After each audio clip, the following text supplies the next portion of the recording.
안녕하세요, 유민지입니다. 오늘의 이야기는 죽은 자들의 결혼식, 바로 영혼 결혼식에 관해서 제 손님이 직접 겪은 얘기를 한번 준비를 해보았습니다. 이 이야기에는 3명의 주요 인물이 등장하게 되는데요. 주인공인 상덕 씨와 상덕의 친형인 상기, 그리고 무당입니다. 상덕 씨네 집은 3형제로 형, 본인, 그리고 남동생, 아버지, 어머니 이렇게 5식구가 오순도순 함께 살고 있었다고 합니다. 그러던 중에 갑자기 큰 형이 사고로 죽게 되는데요. 큰아들을 잃은 어머니는 너무나도 괴로워하셨다고 합니다. 그래도 든든한 아들이 둘이나 있고 또 아버지도 계셨기 때문에 어머니는 어떻게든 버텨내셨다고 합니다. 그런데 당시에 상덕 씨네 부모님이 작은 가게를 운영하고 계셨는데 신기하게 큰 형이 죽고 나서부터 이 식당이 점점 더 안 되기 시작했다고 합니다. 상덕 씨는 그냥 엄마가 형을 잃은 상실감에 우울하고 무기력하다 보니까 그런가 보다 라고 생각했지만 날이 갈수록 장사가 더욱더 안 되니까 어머니가 답답한 마음에 우연히 점을 보러 가시게 됐다는데요. 아휴, 장사는 뭔 놈의 장사요? 지금 죽은 아들이 이렇게 와 있는데 당신 죽은 큰아들이 이 세상을 못 떠나고 있다고. 아이고, 장가도 한번 못 가보고 서러워서 어떻게 가나 이러고 있어. 아들, 장가 보내줘야 해. 영혼 결혼식을 시켜주란 말이야. 그래야 가게도 잘 풀리고 무엇보다 아들들이 결혼할 수 있지. 아니면 아들들 평생 장가도 못 가고 노총각으로 살 것이야. 하지만 상덕 씨의 어머니는 당장 영혼 결혼식을 치를 돈이 없는 상황이셨는데 며칠을 혼자서 끙끙 앓다가 상덕 씨에게 도움을 요청했다고 합니다. 그 말을 들은 상덕 씨는 당연히 어이가 없죠. 아니, 무슨 영혼 결혼식이라니. 아니, 웃기는 소리 하지 마라. 절대 안 된다. 라고 엄청나게 매몰차게 거절했지만 어머니가 나날이 시름시름 앓고 또 굉장히 심적으로도 많이 힘들어 하시다 보니까 상덕 씨는 어쩔 수 없이 어머니한테 돈을 빌려주게 됩니다. 돈을 받은 상덕 씨 어머니는 얼굴이 환해지더니 곧바로 무당에게 달려가서 영혼 결혼식의 날짜를 잡았다고 하는데요. 상덕 씨는 어른들이 막 그런 시골에서도 사기도 많이 당하고 그런 것들이 많잖아요. 그러다 보니까 행여나 어머니가 사기를 당한 건 아닌지 불안한 마음에 어머니를 모시고 구판을 가게 됐다고 합니다. 그런데 어머니를 모시고 간 곳은 안 그래도 동네도 시골인데 굉장히 그 시골에서 더 시골, 이 더 시골인 분위기에 거기서도 또 구불구불한 산길을 또 올라서 도착한 곳이 다 쓰러질 것만 같은 그런 판잣집들이 옹기종기 모여있는 바로 무당들이 구슬하는 굿당이었다고 합니다. 이런 누추한 곳에서 구슬한다고? 아, 진짜 어이가 없네. 어머니께 돈을 드리긴 했지만 처음부터 끝까지 모든 게 다 마음에 들지 않았던 상덕 씨는 삐딱한 마음과 시선으로 굿을 진행하는 걸 지켜봤다고 합니다. 막 징도 두드리고 장구도 두드리고 또 이상한 경문 같은 것도 막 외우면서 무당이 굿을 진행을 했고 중간에 형이 약간 접신되는 듯한 부분이 있었다는데 형이 평소에 항상 주먹을 쥐고 뼈소리를 요란하게 내는 이상한 버릇이 있었는데 그걸 접신한 무당이 형이 된 것처럼 똑같이 따라했다고 합니다. 한 번도 그런 얘기를 한 적이 없는데요, 사전에. 조금 신기하기도 하지만 당시에 상덕 씨는 그냥 남자라면은 다들 한 번씩 이렇게 이렇게 뼈소리 내는 행동을 하니까 그냥 한 거겠지, 우연일 거야 라면서 넘겼다고 합니다. 그리고 본격적으로 영혼 결혼식이 이루어지는데 갑자기 무당이 굿을 진행하다 말고 멈추더니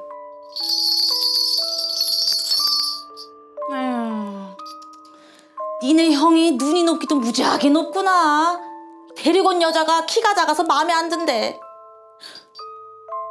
다른 여자 데려오라는데? 아이고, 못생겨서 싫대. 아유, 상기씨, 이만하면 괜찮지 왜 그래? 응? 마음에 안 든대. 뭔 놈의 귀신이 이렇게 고집이 세? 아유, 어쩜 좋아. 아유, 아이고, 어쩜 좋아. 아이고. 무당의 말에 의하면은 형이 신부와 결혼하기 싫다고 했다는데요. 평소에 형이 키 큰 여자를 실제로 좋아하긴 했었다고 합니다. 전에 만났던 사람들도 대부분 큰 키를 소유한 여성분들이 많았다고 하는데, 하지만 상덕 씨 입장에서는 아니 뭐 남자들은 다들 뭐 키 큰 여자 좋아하지 않나? 라면서 그 말 또한 믿지 않았었다고 합니다. 그저 무당이 구술 2번 하기 위해서 거짓말을 하는 것 같았다고 하는데요. 이후로도 몇 번이나 더 무당은 형을 달래는 듯한 그런 행동을 계속해서 하다가 결국에는 구술 중단하고 다시 신부를 찾아야겠다. 형이 신부를 너무나도 마음에 들어하지 않아서 합방하는 것 자체를 거부한다. 라고 하면서 구술 다시 해야겠다고 얘기했다고 합니다. 하지만 상덕 씨 입장에서는 아픈 어머니를 모시고 다시 또 여기를 올 것도 너무나도 싫은데 또 구술해야 된다고 생각하니까 안 그래도 화가 나 있는데 더 화가 나잖아요. 그래서 무당한테 그냥 대충 진행하라고 라고 그런 식으로 얘기를 했는데, 무당도 갑자기 화를 확 내면서 아니 너네 형이 싫다는데 어떻게 진행을 해? 라면서 노발대발했다고 합니다. 그 순간 꾹꾹 화를 참고 있었던 상덕 씨가 정말 화산 폭발하듯이 터졌다고 하는데요. 아우 진짜 그냥 대충 하지 뭘 또 한다고. 지푸라기 이거 인형 이렇게 하면 귀신이 들어와 이게? 어? 엄마, 내가 우리 엄마가 억지로 내가 한다 그래서 내가 겨우 시켜준 건데 언제까지 무당들한테 당할 건데. 형 죽었어. 죽은 사람이 어떻게 결혼하냐고. 이게 이렇게 하면 결혼식이야? 어? 결혼이냐고 이게 뭐야 또 사진 이것도. 아우 진짜. 상덕 씨는 안 그래도 형이 죽고 나서 엄마가 너무나도 오랜 시간 고통스러워했고 이제야 겨우 나아지는가 싶었는데, 또다시 이렇게 죽은 형 때문에 시간 쓰고 돈 쓰고 마음 쓰고 있는 엄마를 보고 있자니 그 순간에는 그 막 화를 참을 수가 없었다고 합니다. 또 심지어 형이 평소에 술을 무척 좋아해서 엄마 속을 자주 썩여왔는데 죽어서까지 이렇게 엄마를 괴롭힌다라고 생각하니까 형한테도 짜증이 나고 무당한테도 짜증이 났다고 합니다. 야, 이 형새끼야, 네가 어디 뒤져서 여기 귀신이 있으면은 아이고, 왜 이러는 거야? 그 형이 다 듣고 있어. 하지 말어. 아이고, 안 된다니까. 그냥 해주는 거에 감사하면서 그냥 고분고분 받아 이 새끼야. 왜 이럴까? 진짜 다 듣고 있다니까. 그만. 듣긴 뭘 들어. 여기 다 뭐 아무것도 없는데 아이고, 정말 이러면 안 된다니까 그러네. 상덕 씨는 고래고래 소리를 지르고 굿당을 뛰쳐나왔다고 합니다. 상덕 씨가 너무나도 화가 나 있는 상태였기 때문에 다시 나를 잡고 구술하는 게 그냥 불가능한 그런 상황이었기 때문에 어머니 역시 그냥 무당 보고 대충 좀 잘해서 마무리해달라 라고 얘기를 해서 어쩔 수 없이 영혼 결혼식은 그렇게 마무리됐다고 합니다. 하지만 굿이 끝나고 나서도 무당은 아무래도 큰아들이 마음에 안 들어한다. 억지로 이렇게 시켜달라고 해서 내가 뭐 억지로 꾸역꾸역 시키긴 했지만 뭔가 좀 찜찜하다 라고 얘기를 했다고 합니다. 아무튼 간에 그렇게 굿이 끝나고 집으로 돌아오는 길에 아직도 화가 풀리지 않았던 상덕 씨는 어머니한테 다시는 이런 거 하지 마라. 내가 엄마가 마음앓이가 너무 심해서 그냥 못 이긴 척 해준 거지 나는 사실 처음부터 믿지 않았고 지금도 믿지 않는다. 저런 거 다 거짓말이고 엄마가 왜 저기에 돈 쓰는지 너무나도 짜증나지만 그냥 엄마가 하고 싶다니까 한 것뿐이다. 내가 엄마한테 돈은 안 받겠지만 이제 형을 잊어라. 또 한 번 형한테 이런 얘기 한다거나 형 때문에 무당한테 전보러 간다거나 그러면 자기 진짜 가만 안 있을 거다 라고 얘기를 했다고 합니다. 자, 그리고 나서 며칠이 지났습니다. 무당의 경고와는 달리 상덕신의 집은 평온한 날들이 지속됐다고 하는데요. 신기하게 구 때문인지 손님이 뚝 끊겼던 부모님의 식당이 서서히 활기를 다시 채우기 시작하고, 또 시름시름 마음앓이를 했던 엄마도 서서히 괜찮아지기 시작하셨다고 합니다. 상덕 씨는 뭔가 생각하면은 약간 당한 것 같기도 하고 뭔가 사기 맞은 것 같다는 생각에 그 구슬했던 무당을 찾아가서 돈을 다시 받을까? 한 번 더 따져볼까? 라고 생각했지만 그냥 엄마를 봐서 그 당시에는 참았다고 합니다. 그렇게 무난하게 흘러가던 어느 날, 상덕 씨가 평소처럼 밤에 잠을 자고 있는데 키우던 강아지가 자꾸 밖에서 짖는 소리가 심하게 들렸다라고 하는데요. 아, 시끄러워. 잠에서 깬 상덕 씨는 졸린 눈을 비비며 거실로 나가보는데요. 거실에서는 죽은 형이 아무렇지 않게 TV를 보고 있었다고 합니다. 뭐야? 언제 왔어? 근데 꿈에서는 신기하게 상대방이 죽었다는 거를 모르고 살아있다라고 느끼잖아요. 그래서 상덕 씨는 아무렇지 않게 죽은 형에게 다가갔다고 합니다. 너 술 처먹냐? 안 자고 시끄럽게 TV를 봐. TV를 보고 있던 형이 천천히 고개를 들어서 상덕 씨를 쳐다보는데 표정이 안 좋았다고 합니다. 얼굴이 왜 그래? 무슨 일 있어? 너라면 기분이 좋겠냐? 뭐라는겨? 술 좀 끊어. 시끄럽게 잠 다 깼네 진짜. 그렇게 상덕 씨는 방에 들어가려고 하는데 옆에 누가 있더랍니다. 누구야 저 사람? 형 누구야 저 사람? 누구냐니? 네 형수다 이 새끼야. 근데 왜 우는겨? 형이 때렸어? 아이고 인간아, 왜 여자를 때려? 형수님 괜찮으세요? 근데 형이 언제 결혼했지? 그리고 여자에게 가까이 다가간 순간 여자가 고개를 드는데 지푸라기 인형과 함께 본 여자라는 걸 깨닫는 순간 상덕 씨는 꿈에서 깹니다.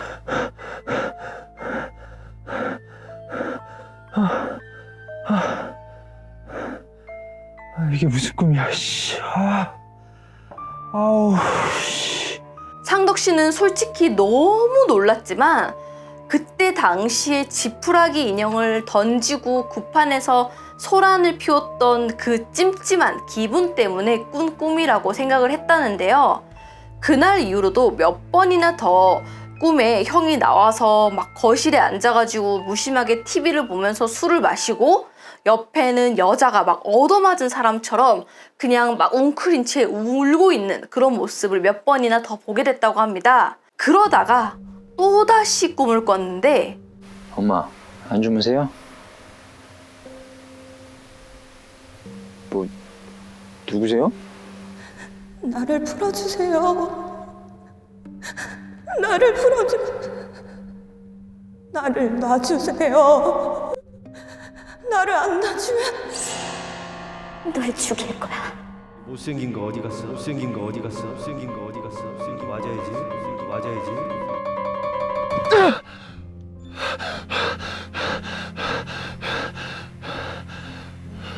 뭐 이런 재수없는 꿈이 다 있어.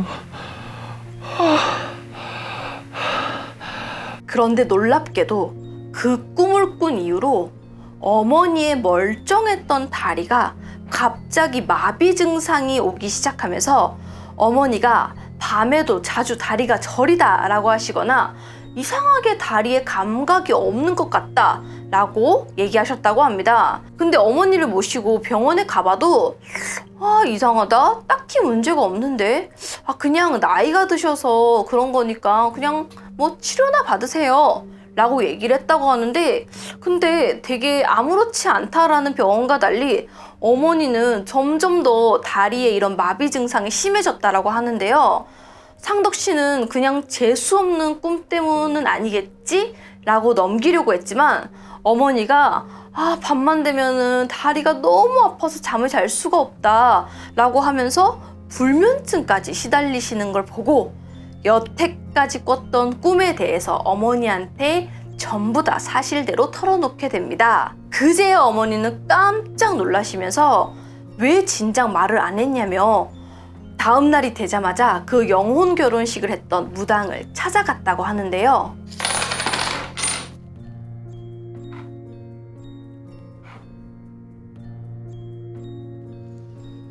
아휴,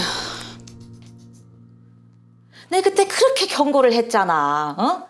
니네 형이 키가 작아서 마음에 안 든다고 그렇게 싫어했는데 그 둘을 억지로 붙여놨으니 이를 어떻게 이거를. 아유, 엄마, 당신 다리 안 부러진 거를 다행으로 여겨. 어? 아휴, 둘을 이혼시킨 다음에 다른 처자를 찾아봐야 하는데 당신 아들이 이 눈이 저기 높은 데 달려 있어. 아유, 까다로워. 찾기가 쉽지 않아. 아유. 무당은 형이 마음에 들어하는 처녀 귀신을 찾기 힘들다면서 시간을 좀 더 달라고 했다고 합니다. 하지만 어머니의 다리는 갈수록 더 안 좋아지고 점점 이런 마비 증상이 더 심해져서 어머니가 걷기도 힘들 정도였다고 합니다. 결국 아들 상덕 씨는 무당집에 찾아가서 싹싹 비면서 제발 빨리 찾아달라, 우리 엄마 좀 살려달라 라고 사정사정을 했다고 하는데요. 무당은 네가 그 지푸라기 인형을 집어 던지고 해갖고 너네 형이 화가 난 거라고, 절대 그러면 안 된다고 타이른 뒤에 주변에 겨우 수소문해서 괜찮은 처녀 귀신을 찾아서 다시 영혼 결혼식을 시켜줬다고 합니다. 이후에 소름 돋게도 어머니의 다리가 낫더니 이내 아무 일 없었다는 듯이 괜찮아졌다고 합니다. 당시에 두 번째 영혼 결혼식을 진행할 때 형을 접신한 무당말로는 형이 이제야 마음에 들어 한다면서 이제는 괴롭히는 일 없으니 안심하고 살아라 라고 얘기를 하면서 새로운 부인과 함께 떠났다고 하는데요. 상덕 씨 입장에서는 정말 약간 좀 어이없으면서도 생각할수록 소름 돋을 수밖에 없는 일이잖아요. 그리고 그날 이후로 정말 신기하게 꿈에도 안 나왔고, 또 상덕 씨와 그 남동생 역시 지금 현재는 결혼도 하고 또 아이도 낳고 잘 살아가고 있습니다. 근데 당시에 소름 돋는 포인트가 하나 더 있는데요. 영혼 결혼식, 두 번째 영혼 결혼식을 마치고 나서 상덕 씨가 무당한테 조심스럽게 물어봤다고 합니다. 그 저번에 해줬던 그 여자 귀신이라고 해야 되나? 그분이 혹시 어떻게 돌아가신 귀신님이죠? 이렇게 우리 형이 그렇게 폭력적인 사람은 아닌데 좀 맞은 느낌? 어메, 어떻게 알았어? 그 여자 그 살림만 꾸리고 살던 남자한테 폭력으로 시달리다가 도망가다가 차에 치여가지고 죽은 귀신이잖아. 당신 형도 사고로 죽어서 둘이 시켜준 거고. 근데 죽어서도 그렇게 맞고 있었어? 아휴, 불쌍해라. 결혼도 제대로 못하고 죽고 영혼 결혼식에서는 차이고. 아유, 내가 나중에 잘 풀어줘야겠네. 아이고. 오늘 사연은 여기까지입니다. 실제로 영혼 결혼식은 정말 80년대, 70년대에 있는 얘기가 아니고요. 지금도 생각보다 많이 행해지고 있는 그런 의식 중 하나이기도 합니다. 상석 씨처럼 에이, 귀신이 뭔 놈의 결혼이고 귀신이 무슨 결혼을 다시 시켜달라고 해요 라고 생각하시는 분들도 계실 거고, 저 역시도 그랬고, 근데 생각보다 이 영혼 결혼식은 많이 진행이 되고 있고, 실제로 영혼 결혼식을 한 뒤에 귀신이 좋다 싫다 이렇게 명확하게 의사를 표현하는 꿈을 꾼 사례들이 굉장히 많기도 하고요. 이게 귀신이라고 해서 그냥 대충 영혼 결혼식 시키면 큰일 난다 라는 거는 무당들이 다들 임모아하는 얘기기도 하고, 또 실제로 저는 이제 손님들을 많이 보다 보니까 손님들한테 듣는 얘기들이 상당히 많거든요. 근데 이 영혼 결혼식에 관해서 특히나 얘기들을 많이 듣게 되는 것 같아요. 막 옛날에 엄마가 외삼촌 영혼 결혼식을 시켜줬는데 외삼촌이 꿈에 나와가지고 마음에 든다 라고 했다는 둥, 아니면은 진짜 이 사연처럼 영혼 결혼식 시켰다가 아 자기 마음에 안 든다라고 하면서 막 화를 내고 있는 얼굴이 보이면서 신기하게 그 이후로 막 집안에 우환이 가득 낀다든지 이런 얘기들이 많기 때문에, 그러니까 이런 사례들을 저는 많이 접하기 때문에 이 얘기를 들었을 때 아 정말 충분히 있을 수 있는 얘기다라고 저는 생각을 했었거든요. 그래서 오늘 사연으로 준비를 하게 됐고, 영혼 결혼식은 항상 정말 신중하게 잘 하셔야 된다. 최근에 오신 분 얘기가 생각났어. 갑자기 최근에 오신 분도 젊으신 분인데 연인이 이제 갑작스럽게 죽음을 당했거든요. 근데 어디 점집에 갔더니 영혼 결혼식을 시켜라 라고 했는데 이상하게 그분이 안 하고 싶더래요, 그거를. 그런데 이제 저한테 전보러 오셨는데 제가 아 시켜서는 안 된다, 함부로 하면 안 된다, 제가 이 느낌을 강하게 받아서 그 얘기를 해드렸거든요. 왜냐면은 그분 입장에서는, 그 죽은 영가 입장에서는 아무나 하고 싶지도 않고, 일반 그냥 뭐 우리 소위 얘기하는 그렇게 비슷하게 죽은 귀신 아무나랑 이렇게 엮어주면은 되게 이렇게 싫어할 것 같다라는 느낌이 제가 강하게 받아가지고 아 괜히 굳이 건드려서 좋을 게 있냐, 내가 봤을 땐 좀만 더 나중에 생각해 보시라 이랬는데, 신기하게 자기도 영혼 결혼식을 시키면 안 될 것 같다라는 느낌이 너무 강하게 들었다라고 하더라고요. 그래서 영혼 결혼식은 정말 그 귀신이 이렇게 시켜주면은 정말 생각지도 못하게 좋은 일이 생기기도 하지만, 또 반대로 잘못 시켜주게 되면은 정말 집안에 우환이 들끓고 정말 어떻게 보면 좀 풍비박살 날 수도 있는 일이라서 꼭 신중하게 선택하셔야 된다. 오늘 사연은 여기까지입니다.